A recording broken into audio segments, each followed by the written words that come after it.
बिस्मिल्लाहिर्रहमानिर्रहीम। आज का हमारा टॉपिक है waves as a carrier of energy. Unit 10 simple harmonic motion, class 10 की फिजिक्स। तो चलिए स्टार्ट करते हैं जी। Waves as a carrier of energy. जैसा कि आप जानते हैं कि एनर्जी जो है वो एक जगह से दूसरी जगह ट्रैवल कर सकती है, ट्रांसफ़र की जा सकती है थ्रू वेव्स। अब इसकी एग्जांपल क्या है?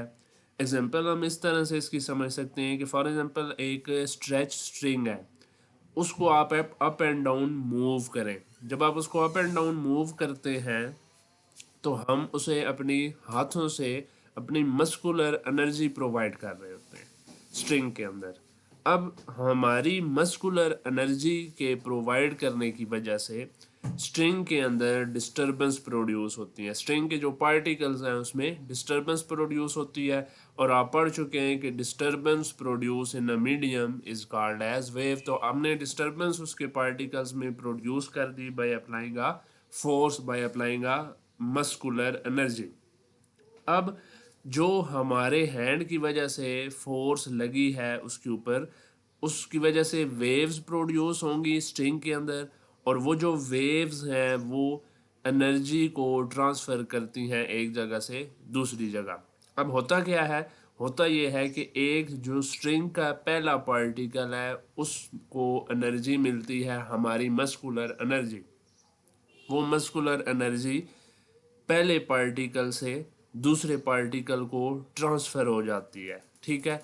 इसी तरह से दूसरे पार्टिकल से तीसरे पार्टिकल को एनर्जी ट्रांसफ़र होती है, और इस वजह से एनर्जी एक जगह से दूसरी जगह पे शिफ्ट हो जाती है। तो ये एक पहली एग्जांपल थी। एक स्ट्रेच स्ट्रिंग के अंदर प्रोड्यूस होने वाली जो वेव्स हैं वो एनर्जी को एक जगह से दूसरी जगह ट्रांसफ़र करती हैं। अब दूसरी एग्जांपल एक और डिस्कस कर लेते हैं वाटर वेव्स की, जो कि प्रोड्यूस होती हैं एक वाटर का जो टब है उसके अंदर। फॉर एग्जांपल कंसिडर करें कि आपके पास ये एक वाटर का टब है और इसमें आपने वेव्स को प्रोड्यूस किया है, ठीक है जी। तो उसमें एक पेंसिल है, पेंसिल को आप अप एंड डाउन मूव करते हैं तो वेव्स प्रोड्यूस होंगी। उस वेव्स के प्रोड्यूस होने की वजह से यहाँ पे जो कार्क पड़ा हुआ है, ठीक है, ये अप एंड डाउन मूव करना स्टार्ट हो जाएगा। तो इसका मतलब क्या? पेंसिल की वजह से जो वेव्स वाटर में प्रोड्यूस हुई हैं उन वेव्स ने अपनी एनर्जी को ट्रांसफ़र किया है, यानी यहाँ से इस पेंसिल से लेके इस कॉर्क तक, और कॉर्क जो है ये वाइब्रेट करना शुरू हो गया अबाउट इट्स मेन पोजीशन। तो होता यही है कि डिस्टरबेंस आपने प्रोड्यूस की किस में? वाटर में। मीडियम आपका क्या था? वाटर। वाटर में आपने डिस्टरबेंस प्रोड्यूस की जिसकी वजह से वेव्स जनरेट हुई हैं।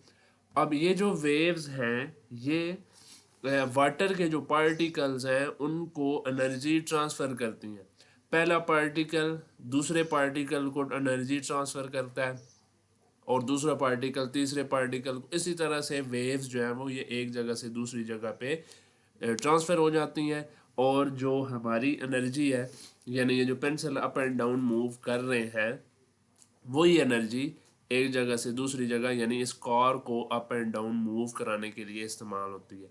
अब आपने देखा होगा कि जब पानी में वेव्स प्रोड्यूस होती हैं तो जैसे जैसे वेव्स जो है वो दूर चली जाती हैं, इसी तरह उनकी जो इंटेंसिटी या शिद्दत है, या जो उनकी जो एनर्जी है वो कम होती चली जाती है। तो जैसे जैसे आप वेव्स दूर होती जाएंगी उनकी एनर्जी कम होती चली जाती है, ठीक है जी। तो डिपेंडेंस ऑफ एनर्जी हम देख लेते हैं।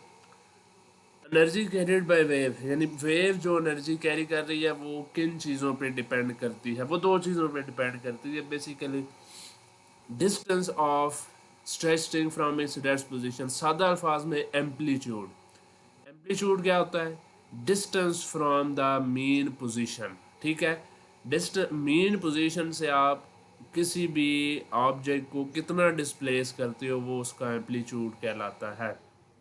अब एम्पलीट्यूड जितना ज़्यादा होगा, यानी आपने एक स्ट्रेच स्प्रिंग जो है वो एक सपोर्ट के साथ बांधी हुई है, तो उसको आप जितना दूर से उसको डिस्प्लेस करेंगे, यानी उसका एम्पलीट्यूड जितना ज़्यादा रखेंगे उतना ही उसकी एनर्जी ज़्यादा उसमें प्रोड्यूस होगी और वो ज़्यादा एनर्जी को ट्रांसफ़र करेगी वो वेव। और दूसरे नंबर पे है मोर एनर्जी पर सेकंड, यानी अगर आप वो जो स्ट्रेच स्ट्रिंग है उसको ज़्यादा तेज़ी से शेक फास्टर, ज़्यादा आप अगर उसको तेज़ी से स्ट्रेच करेंगे तो आप उसको ज़्यादा एनर्जी पर सेकंड प्रोवाइड करेंगे। ठीक है, तो ज़्यादा एनर्जी प्रोवाइड करने की वजह से उसकी फ्रीक्वेंसी ज़्यादा हो जाएगी, यानी वो ज़्यादा तेज़ी से वाइब्रेट करना स्टार्ट करेगी। इस तरह से वेव जो है वो ज़्यादा एनर्जी पर सेकंड डिलीवर करेगी अपने एज इट मूव्स फॉरवर्ड। जैसे ये फॉरवर्ड मूव करेगी तो वो अपनी एनर्जी भी उतनी ही ज़्यादा डिलीवर करेगी। यानी इसका मतलब ये है कि अगर आपने ज़्यादा एनर्जी डिलीवर करनी है, यानी ज़्यादा एनर्जी को आपने क्रेडिट कराना है वेव से, तो आपको ज़्यादा तेज़ी से स्ट्रिंग को जो है वो शेक करना पड़ेगा, अप एंड डाउन उसको मूव करवाना पड़ेगा, वाइब्रेट करवाना पड़ेगा। नेक्स्ट हमारा एक टॉपिक है relation between velocity, frequency and wavelength.